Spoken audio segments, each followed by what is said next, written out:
what's a big stretch for now but feels inevitable in the next 5 years? Yeah, I think, the friction and the, we're just talking about stable coins on Stripe a second ago, right?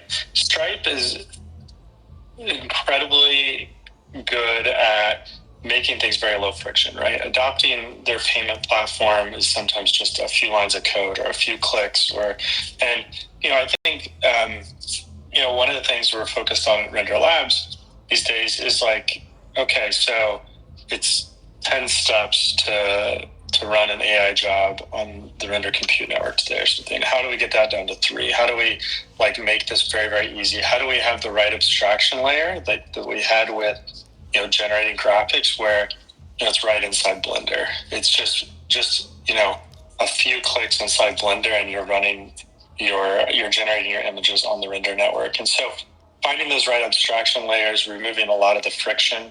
I think a lot of the core underlying decentralized depend infrastructure is there.